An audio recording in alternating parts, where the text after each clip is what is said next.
Hello, everyone. Let me put on my headphones here and get all ready to go. Okay. All right, we are live streaming here. Just adjust some things. There we go. Okay. Adjust some things a little more. It's kind of funny. YouTube Live doesn't let you see what your camera looks like till you after you start streaming, so it's a little bit awkward. All right. So here we are with talking about balance, acting with balance. It's a new season today. For those who are unfamiliar with 13 seasons, the way we do things is we divide the year into 13 parts. Each part gets about 28 days, and during each of those parts, we focus on a different virtue. And right now, the virtue is act with balance. And if you go to 13seasons.org and click on the 13 virtues at the top, you can see what those 13 virtues are and when we focus on each of them. I can say that as our family focuses on each virtue in its season, we become well-rounded in all of them throughout the year. Because if, talking of balance today, if you're more focused on one virtue than another, then you aren't balanced. And so if we're going to balance in all the virtues throughout the year, if we do all the virtues one at a time throughout the year, then that helps us be balanced in all of them. And that's a beautiful thing, right? Because any virtue can become a vice if that's the only key you're hitting on the piano. But when you hit all of them and you have balance, and things are good. Okay.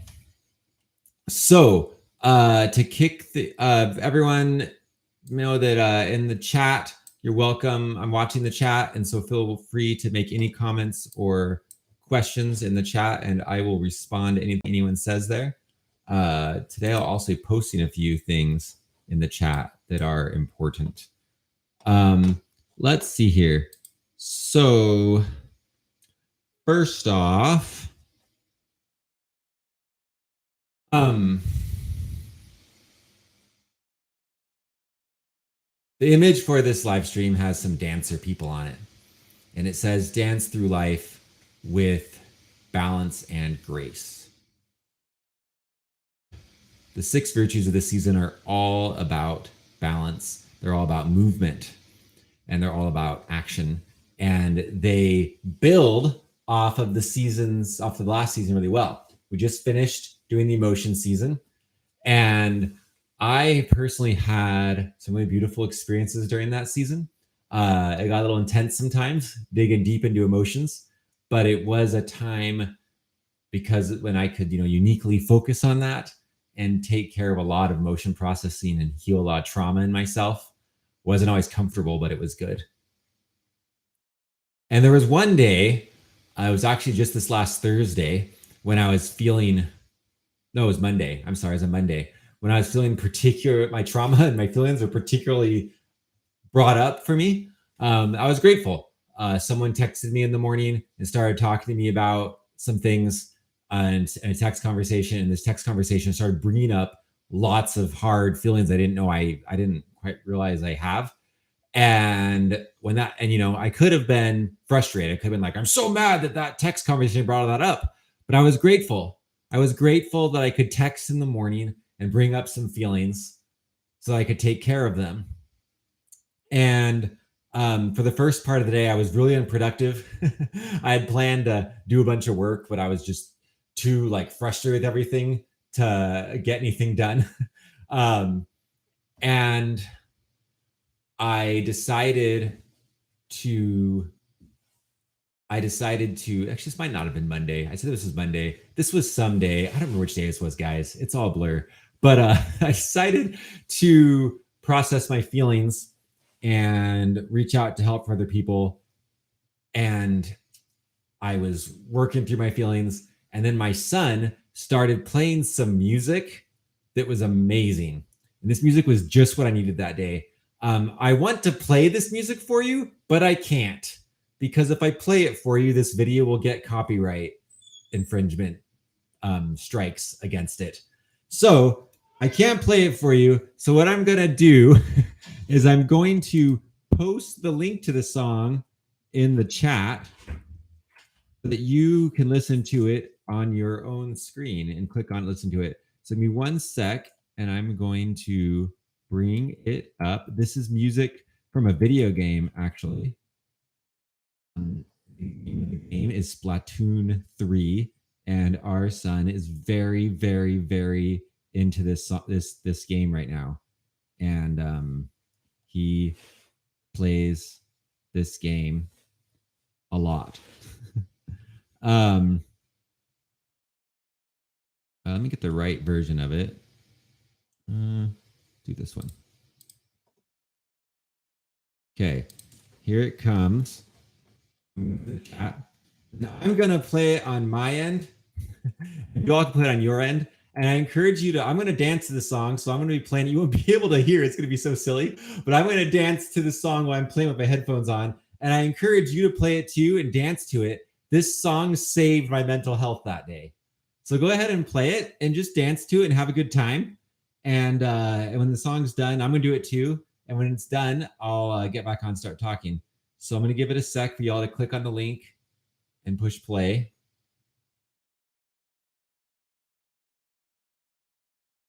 Okay, I'm pushing play now.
Okay, for me, the song's over. I realize that if you started it after me, it might not be quite over for you.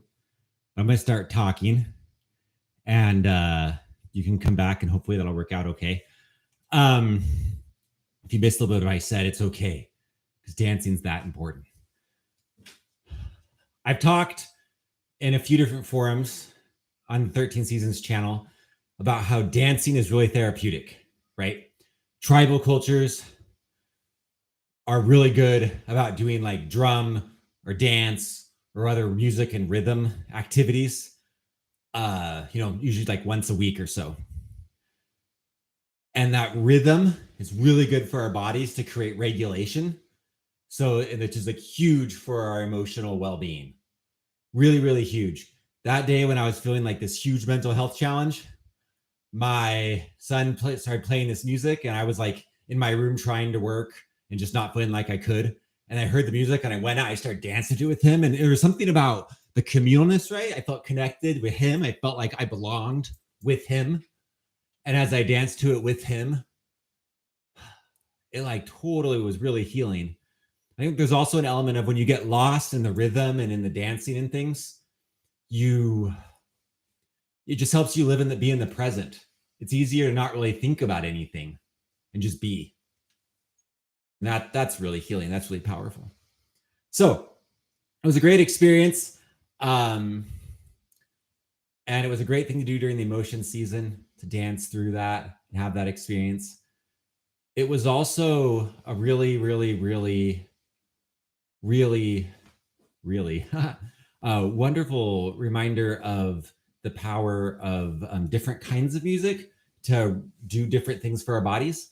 I listened to an interesting YouTube video a while ago talking about how in at least one, I don't know how common this is, but in at least one Hindu temple, they have these like 7 rooms you go through as you enter the temple. And each of the 7 rooms has different kinds of instruments. And this is connected to the idea of chakras, which is a big deal to them and big deal to me. And so the idea is that the first room has like really big instruments with deep sounds, like drums and things that are the purpose of those instruments is to help your root chakra get in place. And then as you go through the rooms, the sound gets higher and higher to help each of your chakras get in place. So by the time you walk through the first 7 rooms into the center of the temple, your chakras are ready to be there. And the idea of the root chakra is it's like your groundedness, right?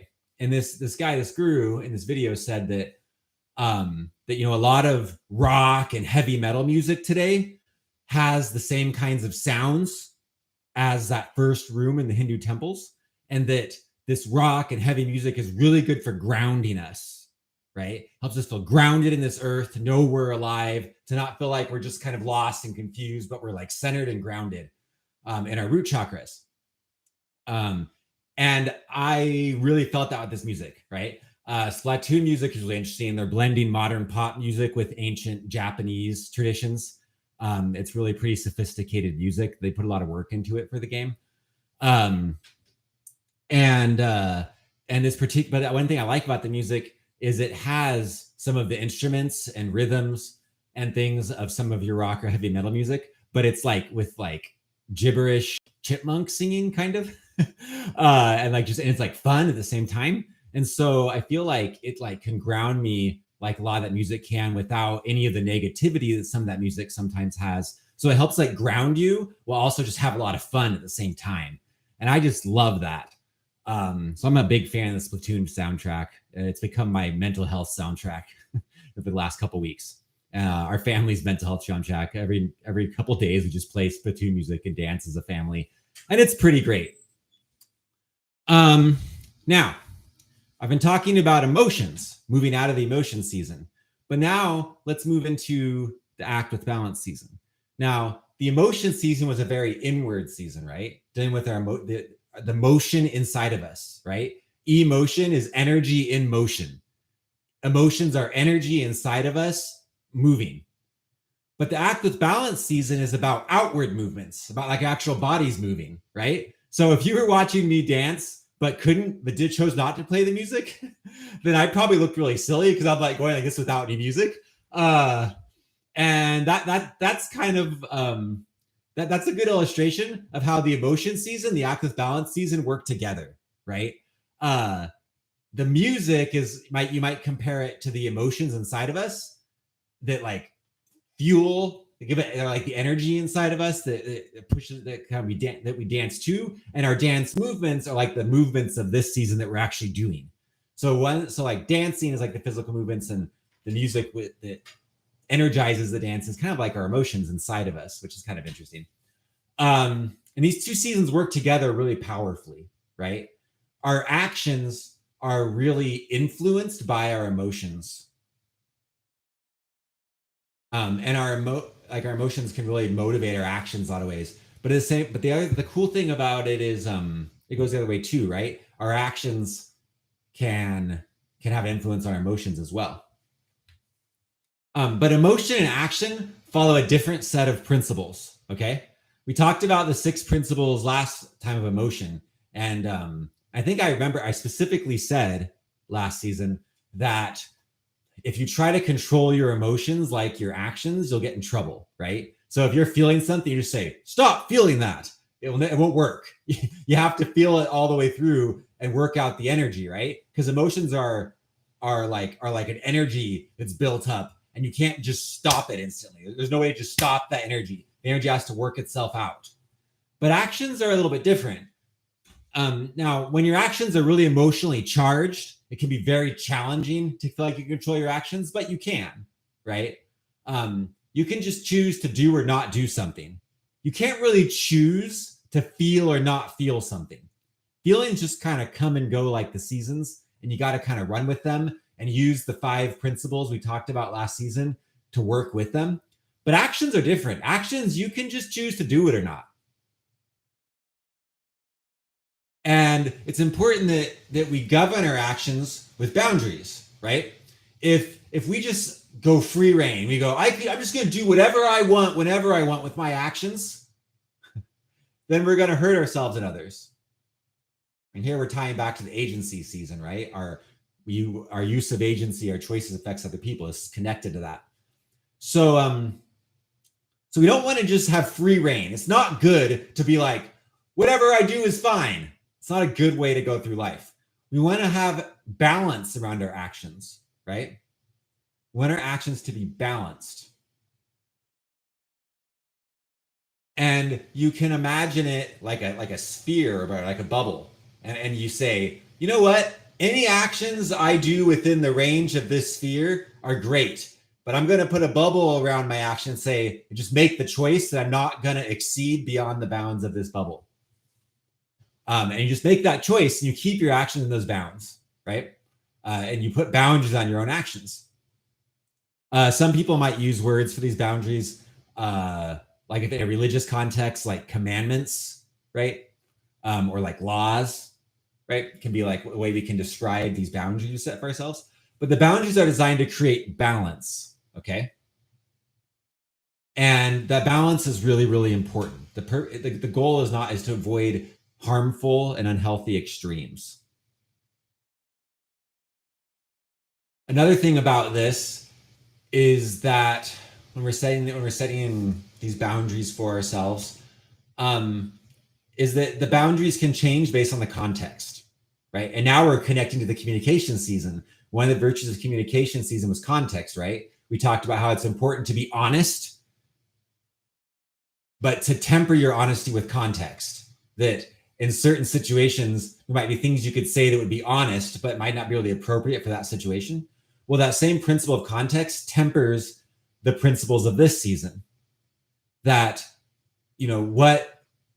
how do you decide what actions are balanced, where to put your boundaries? Well, your boundaries are going to shift based on context.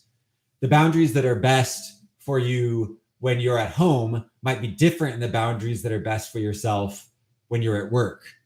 And the boundaries are best for yourself when you were 6 might be different than boundaries that are best for yourself when you're 25. It's all about figuring out, what's the right place, like taking into account like where you are, who you're with, what your motive is, factors like that to figure out the context and figure when to do the boundaries. A great example of this is from the story of Les Miserables. at the beginning of the story, if you're familiar with the story, Jean Valjean is a criminal, and a priest takes him in, and he's so. We talked a lot about how people would rather stay miserable than experience the uncertainty of change. And that's what Jean Valjean's going through. He's been a criminal for so long that even though he's out of prison now, he's scared to change and stop being a criminal. And the laws of the world that he lives in, the laws of society lives in, which were bad boundaries, they were boundaries that were made poorly. Those laws made it very difficult for a convict like him to return to normal society. So that's not helping either. That's a good lesson of how we want to work together to create good boundaries and laws and not bad ones. Think about the consequences of the boundaries we make for each other. And so Jean Valjean is having to go, and so he's staying with this priest he's really kind and lets him stay at his house.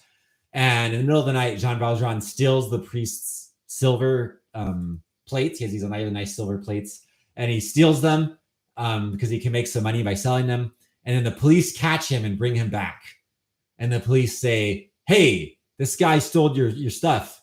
And the priest says, he's a bishop. The bishop says, "Oh, no, he didn't. I gave those to him. And you forgot the best ones. You didn't take all of it." And he gives him more. And in the story, the bishop lied, right? Like Jean Valjean did steal those things, and the bishop lied. And so you might have in your life, if you're a bishop, if you're a religious guy, you might have boundaries that say, "I don't lie." But you got to adjust your boundaries based on circumstances. In that circumstance, the right thing to do, the bishop saw, was to show mercy to Jean Valjean so that Jean Valjean would feel love. And when Jean Valjean felt love, it would change his heart. And that's exactly what happened. The bishop adjusted his boundaries based on circumstance. The bishop found balance, right? If he were to say, every word that comes out of my mouth is always true all the time, no matter what, and I'll die on that hill, that actually wouldn't be balanced. That would be like an extreme. Okay, now let's talk about the 6 principles of this season. I love these principles because they have to do with movement and actions, and they relate to dancing, and I think that's really cool. That's why one of the reasons I started dancing today.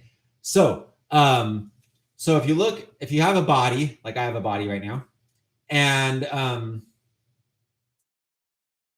your body actually moves in 5 ways. There's 5 ways that all of our bodies move, and those 5 ways that bodies move relate to 5 of the 6 principles of this season really, really powerfully. And the 6th one of this season actually also relates to how the body moves, and I'll explain that in a second. So if you talk to like people that are like health teachers or whatever and ask about the 5 ways the human body muscles can move, they'll list these 5 things. First, there's flexion, and flexion means bending a body part. Is where the word flex comes from, right? So you bend a body part to flex. And when you bend a body part to flex, it like works that, right? So when I do this right here, I bend it, it like works this muscle right here, right? It works my biceps when I flex in, right?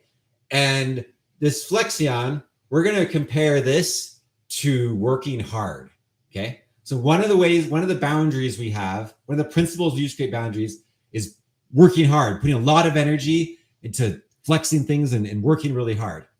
Now, that's the flex. Now, another thing we can do is to extend it, right? So that's called abduction. And abduction, I got that wrong. That's called extension.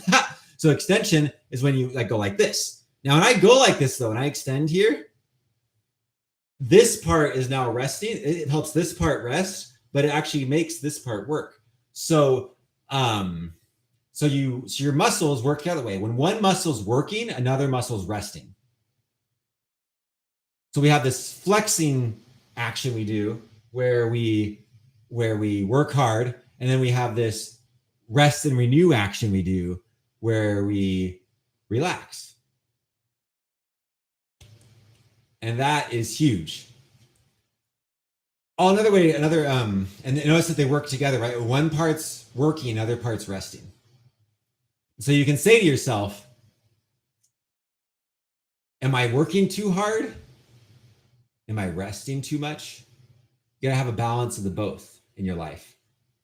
Spend some time working hard and exerting lots of energy, and spend some time resting, renewing. And by rest and renew, I don't mean, this is really important. Rest and renew doesn't mean isn't the same thing as being sluggish, isn't the same thing as being lazy, isn't the same thing as those kinds of as escapism, right?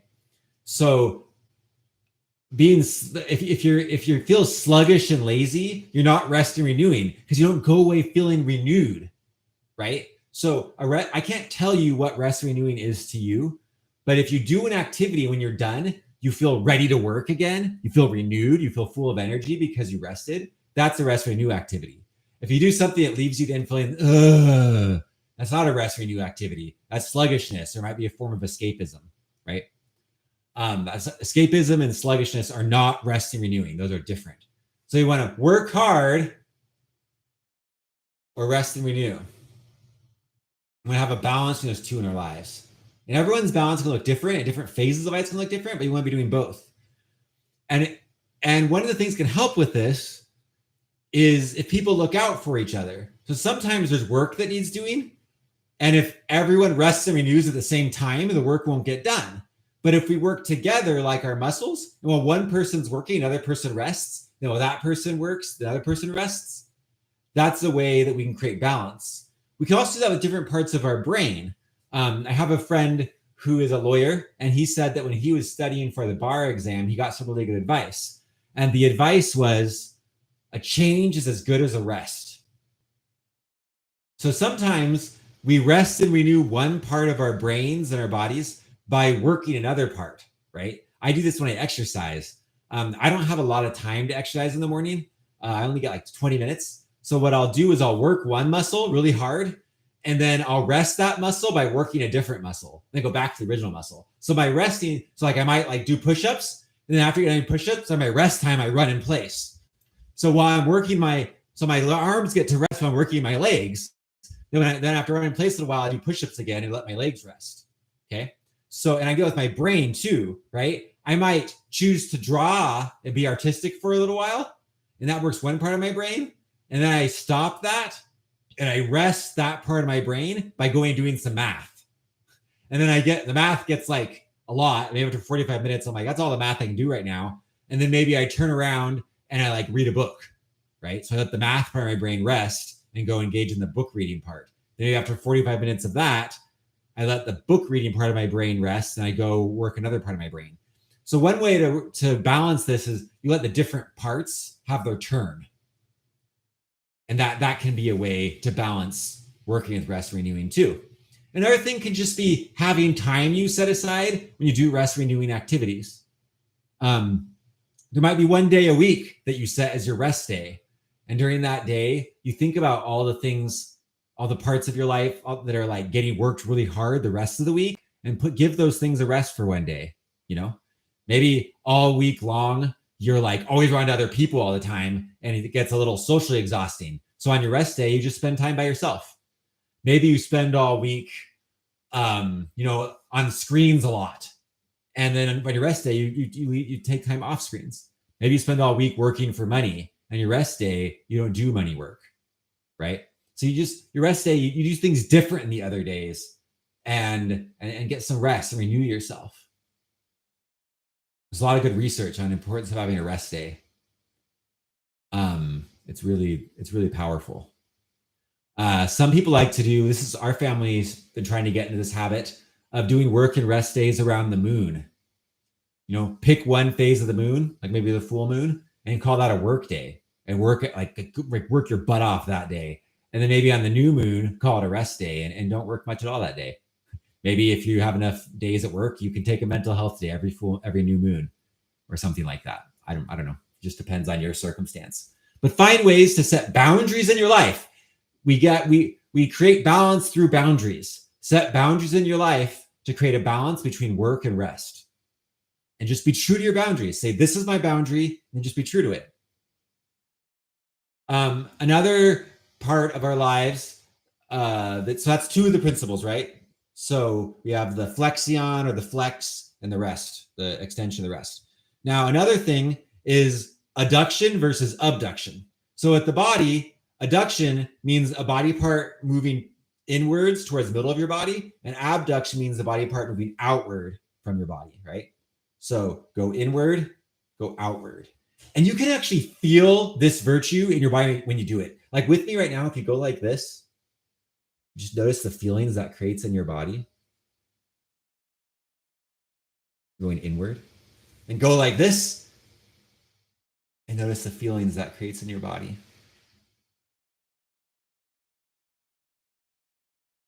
When I do that, I can feel my energy going in and my energy going out. We go inward when we want to really, really, really do a good job of taking care of those closest to us. This might be taking care of just yourself, taking care of the parts that make you up, right?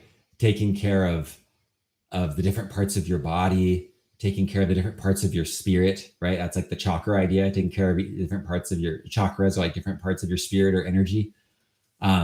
Taking care of the different parts of you in terms of like different parts of your psyche, right? Taking care of your different emotions. Going inward can also mean taking care of the people closest to you, right? Taking care of your family, your closest friends, your closest relationships, the ones that you have the biggest commitments to, and that you have the strongest emotional ties to. Going outward means going out and taking care of a larger community, right? So you might go inward, take care of yourself. Then you go outward, take care of your family. You go more outward, take care of like everyone you work with. You go more outward, you do things to serve your whole community. You go more outward, you do things to serve like your country, right? You go more outward, you do things to serve our planet. And then you do that for a little while, and then you're like, now you need to go inward, and you go back inward. You take care of your country. You go inward more, and you take care of your community. You go inward more. Maybe take care of the people you work with. Inward more, your family. Inward more, yourself. Inward more, the parts of yourself. We don't have a balance between going inward and outward in our lives. If we spend all our times going outward, we'll never take care of ourselves, and we'll have burnout, and we'll feel like all like weird inside because we'll like not because our inward part isn't taken care of, right? But if we go inward all the time, we can start feeling kind of selfish. And so you want to go inward and outward and have a balance between the two. And again, you guys figure out how to create boundaries in your life. What are the times you're going to go outward more? What are the times you're going to go inward more? Maybe there's times of the day or times of the week or times of the month when you choose to be really inward. There's other times you choose to be outward. You set those boundaries for yourself. And then you watch yourself. And then when you notice your energy feels off, you go back to these principles we're talking and go, ooh, do I need to go more inward? Do I need to go more outward? Do I need to work hard? Do I need to rest and renew? Figure out where the balance, and just get back in balance. Sometimes the way we figure this out is by just getting out of balance and learning from that, right? You're not like making mistakes with balance is how we learn how we learn our boundaries. And our emotions can let us know. In fact, all anger is anger is emotion that comes up when boundaries are being violated by others. So if other people are violating your boundaries, or maybe even when you're violating your own boundaries, you'll feel anger. I haven't thought about that. But when boundaries are being violated, you experience anger. And so when anger comes up, rather than get really, really angry, you can stop and say, wait, I'm feeling angry. I'm feeling anger. What boundaries are being crossed right now? And then the last thing is rotation. Now, rotation is, like any body part that does this, like this. Now, I'm going to divide rotation in half though, and that's why I say that health teachers say there's 5 ways the body moves. I'm going to say there's 6, because we're going to say rotation clockwise and rotation counterclockwise. Okay. So for me, like this clockwise, counterclockwise on our rotations. Now, rotating can be risky. Okay. Of all the movements we've talked about, this one's the most crazy. Goes in a circle. And it's one where it's one where you can get hurt pretty easily, right? Like when people hurt their back, it's usually from a rotation movement that leads them getting hurt, right? So when we rotate, we're taking risks. It's important to take risks in life. Be vulnerable and take risks. If you never take any risks in your life, you'll get to the end of your life and realize that you didn't do things that could have been awesome. Like if you have if you take one like really big significant risk every single year, it's like a well thought out risk, and you do that every year for like 20 years, and 15 of those times the risk doesn't work out for you, but 5 of the times the risk changes your life and puts you on like a really positive path, then taking the risk 20 times to have 5 really significant life changes that send the rest of your life from that point on in a better direction is like way worth it. My career path is in film, and they say in the film industry a lot, you gotta be told no 20 times to be told yes once. So you ask the question over and over again and take the risk of being told no so that you can get that yes. It's important to take risks. It's important to do things that leave our comfort zone. It kind of leaves my comfort zone a little bit to just like dance in front of you all when I know you can't hear the music. I took a risk, and I noticed that during that time, the views on this live stream went down. maybe that risk didn't pay off. That's okay. That's how I learn. Probably not going to dance without music on a live stream in the future. We'll see. So you take risks. Now, another thing about all this is that we take our risks, right?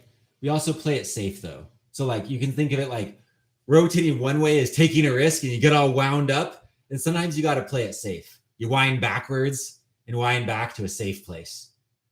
If we take risks all our time, all the time, all day, all the time, we won't feel very safe, which isn't a good way to live. And we'll probably be overly risky and get hurt more than we need to. So you manage risks with playing it safe. But if you play it safe all the time, you will miss out on opportunities. But if you take risks all the time, you're going to get hurt unnecessarily. So you got to like manage safety with risks against each other and come to a good medium and find those boundaries for yourself. And so if you think of it this way, notice how we have 6 principles, but they're in pairs of 2, right? Pairs of 2. And so it creates an axis in 3-dimensional space, right? So you can imagine you can imagine the risks versus safety as like a line going upwards like this. And you can imagine the work versus rest going this way. And then you can imagine the outward or inward going this way, right? Going towards you. So you have the X axis, the Y axis, and the Z axis. Y, X, Z, actually. So if you look at it that way, right? In 3-dimensional space, then you set boundaries along each of those lines. And then once you've done that, you create a 3-dimensional shape. And that 3-dimensional shape represents your boundaries you're going to stay in 3 dimensions. And so you can move through life with all your body movements in a 3-dimensional space that works for you. And then you work forward with that balance going. And then if your feelings or if circumstances come up that show you that's not working, or feelings come up that help you see it's not working, you just feel imbalanced, then you adjust. You try something else. And it works great. Sometimes we're responsible to put boundaries on others. So we talk about agency, personal agency, and influential agency. So personal agency, which talked about a few seasons ago, involves my ability to put boundaries on myself. Influential agency involves my ability to put boundaries on others. For example, if I have kids, I have influential agency and I can put boundaries on them, and that's appropriate. And as they grow up, my influence on them gets smaller and smaller. And once they become adults and leave my house, my actions still affect them, but I don't create boundaries for them anymore in the same way because they left my house. They're adults now. Eckhart Tolle talks about how important it is for adults to realize they don't own their children. It's egotistical to think for grown-ups parents to own their children. A children is your stewardship. They're in your home, and it's your job to have some boundaries, and it's your job to help use the 13 virtues to guide them on a path towards their own unity, not the unity you think they should have, but their real unity, and help them learn to gradually use their agency better and better, like to be a mentor, so that when they leave your home, they use agency on their own. And then once they leave your home, I mean, you're their parent in the sense that they have your DNA still, but you no longer have like a hierarchical role with them. You're no longer above them in any way. In fact, you never really were. Once kids leave your home and are adults like you, the relationship, if you want to have the fullest best relationship, your relationship evolves from being like this kind of, the hierarchy fades away, and you are just like peers once kids leave your home. And that's really important to learn, right? Imagine living in a society where people live to be 200, 300 years old, and you live to be 200 years old and your kid is 180. If you're 200, your kid's 180, do you really feel like they have that much more experience than them? You can just be peers and be you can shift from being a parent to being more like a sibling. You're still family, but you're on the same level. I think it's important for parents to learn to do that with their kids. Let go. Next thing. So you set boundaries. If you're a parent, you have small kids, they're still in your home, you set some boundaries for them. That's really important. And when we dance, like we did at the beginning of this live stream, when we're dancing, it's a chance to kind of just practice moving in boundaries, right? And we can think about this. When you're dancing, if like there's like some dancing has more boundaries than others, some's looser, some more strict, like there's like if you're doing the waltz or something or the tango, there's very strict steps you're supposed to do. And that's like one kind of dance, and it has different kinds of boundaries than the dancing I was doing, where you just kind of move however you want to, right? You have less boundaries. Poetry is the same way, right? Some poetry is more free verse, some has very strict rules, and both can be beautiful. And so in different contexts, you want your boundaries to be stricter or looser.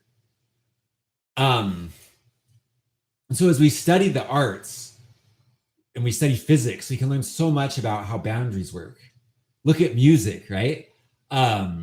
If music just had the same frequency all the time, if all music was just like ba ba ba ba ba ba ba ba ba, that's not very interesting music.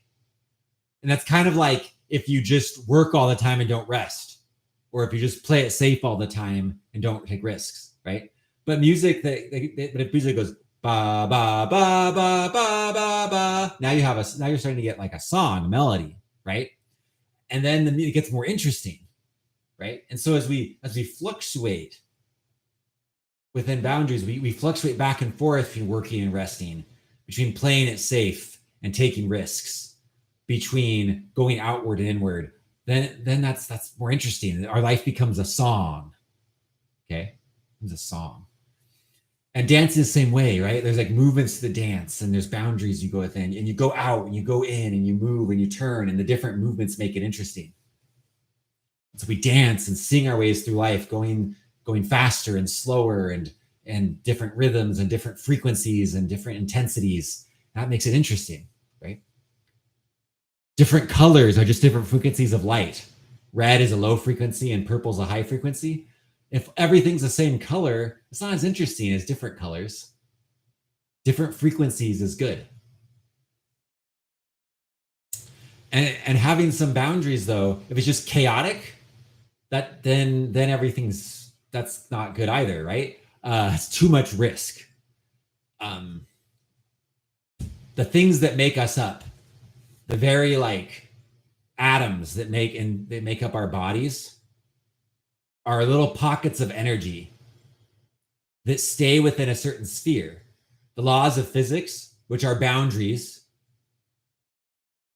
God boundaries, the laws of physics are like a sphere, a three that the energy stays inside of. And as long as the energy of an electron stays within the sphere of what electrons are designated to do, the universe keeps working. But if electrons suddenly started acting differently, if all the electrons were like, we're going to have a positive instead of a negative charge, the universe would explode and fall apart. And so, because matter of the universe stays within the boundaries of the laws of physics, there's a certain order that allows things to continue and be good and work out. But if everything stays the same all the time, nothing ever changes, that's not good, right? Uh, there's if you spend any time in any kind of new age or spiritual religious circle right now, there's lots of talk of like that the energy of the earth's changing, that we're moving towards an age of Aquarius or a millennium or a golden age, or we say things like the frequency of the earth is rising. And as frequency of the earth rises, the rules change. And we want the rules to change. If they stay the same forever, that's not what we want either. Okay, we're going to end now with a meditation.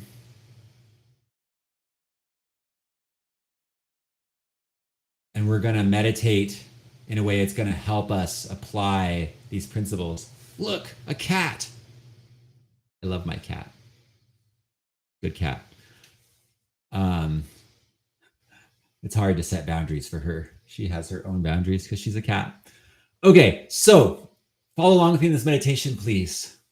Go ahead and close your eyes. Well, don't close your eyes, actually. Leave them open because you're going to watch me. So take a deep breath in. Let's breathe like this. With your arms, right? Let's practice moving with our meditation.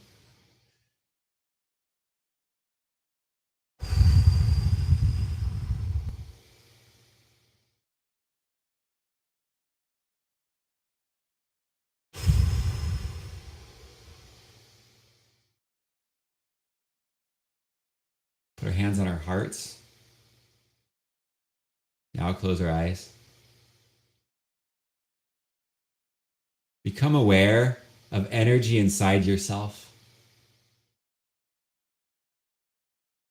Be aware of it. Energy that moves around your body.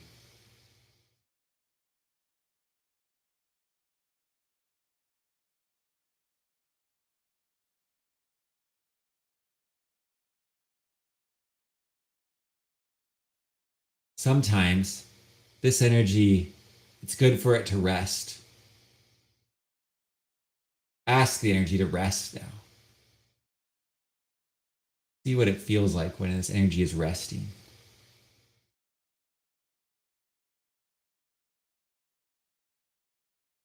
Say in your mind, please rest, energy.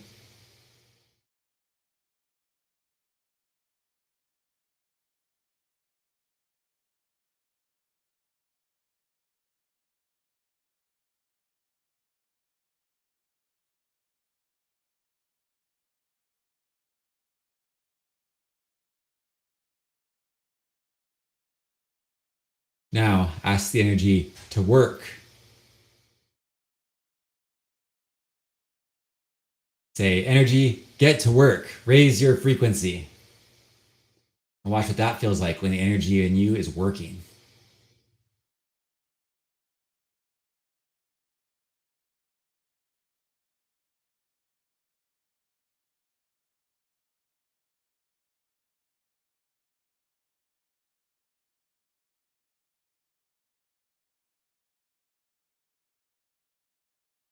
Now ask the energy to find a middle place. It feels like to be in the middle of resting and working.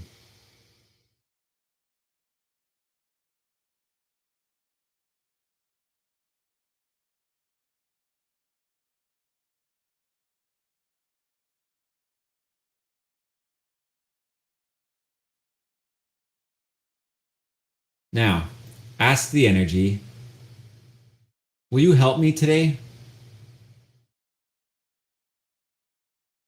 Say to this energy, I'd like your help to heal my body and to help me be more balanced. This energy is smart, it knows what it's doing. Ask it to go to the places of your body that could use help right now. You can have balance.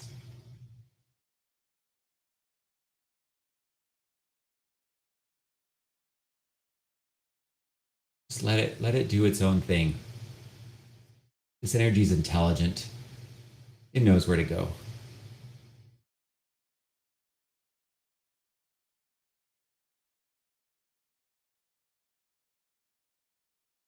Now shake your body.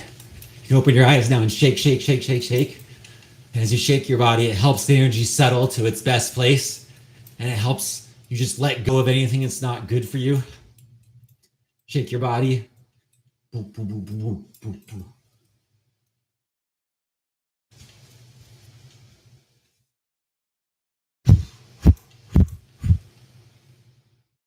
a deep breath.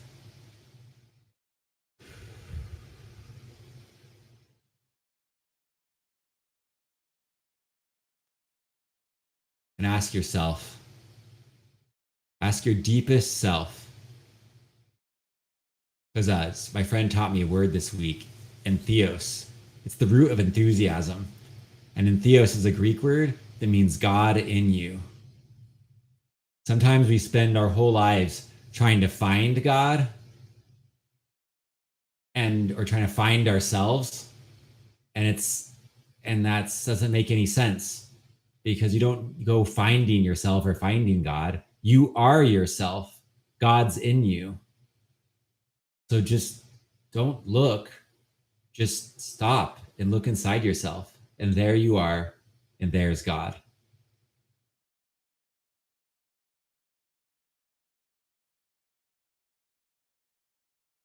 Look in yourself, find God in you, your deepest, most intuitive self,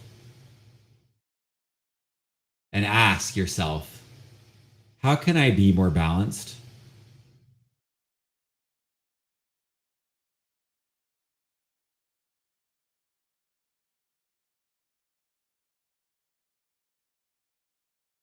See what answers come to your mind right away.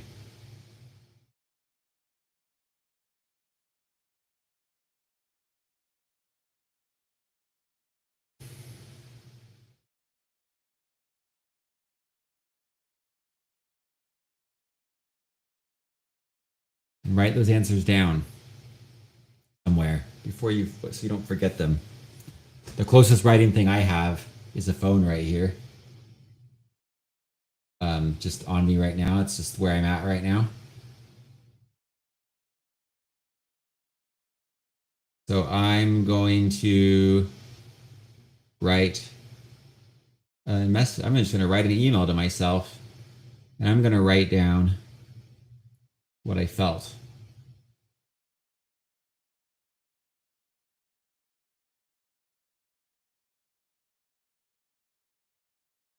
And what I felt was that I can go to my children more.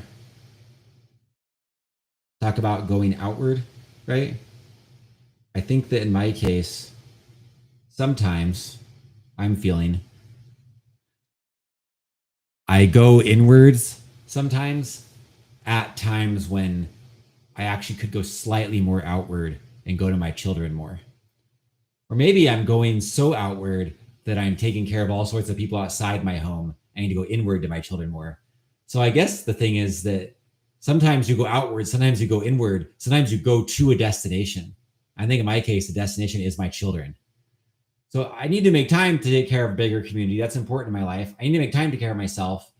But right now, to strike a better balance, I can make more time I learned just now to go to my children. So sometimes I need to go from myself to my children. Sometimes I need to go from outward to my children. I just need to go to my children more. I'm feeling that will create more balance in my life.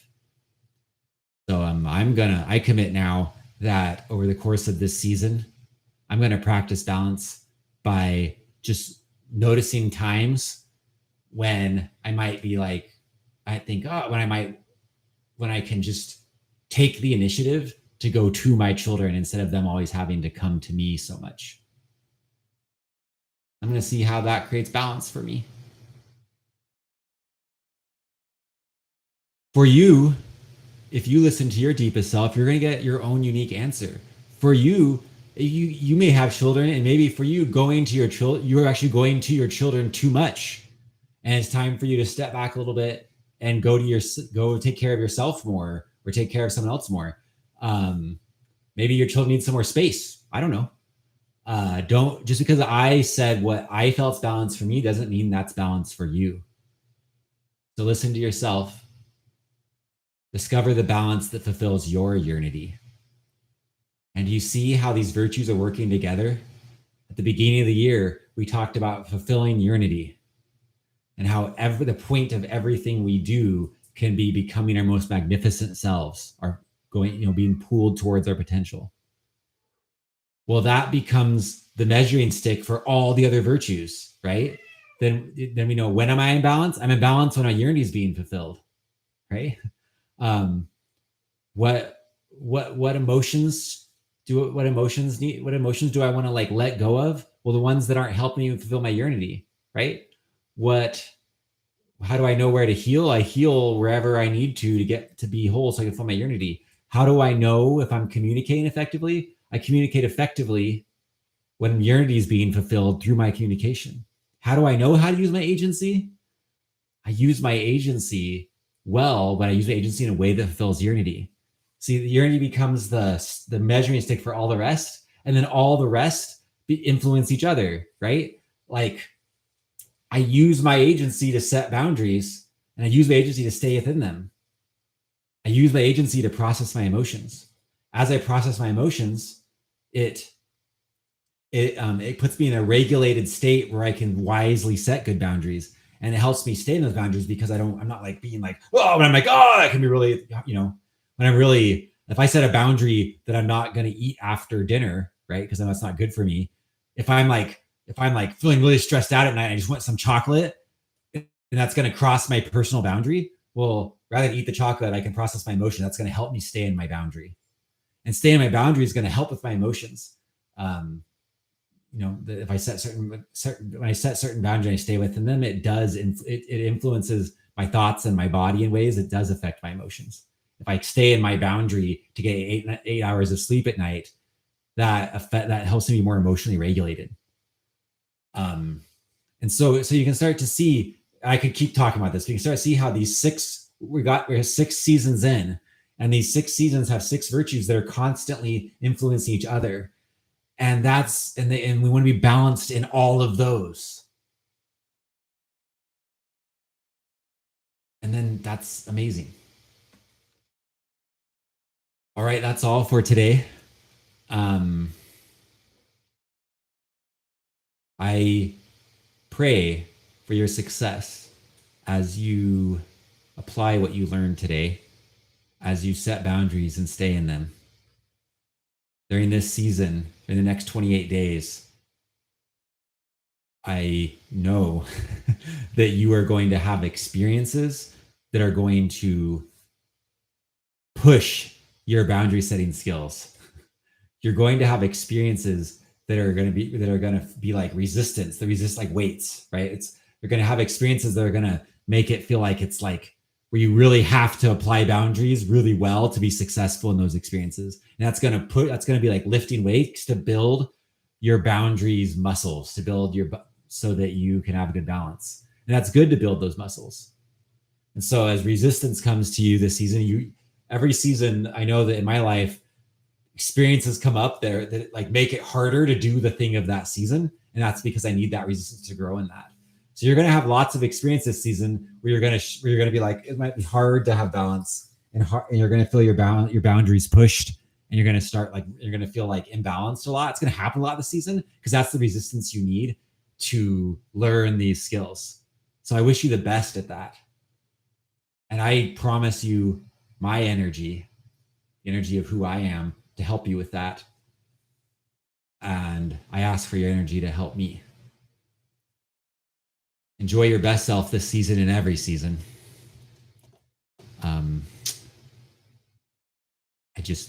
I wish you the best. Bye.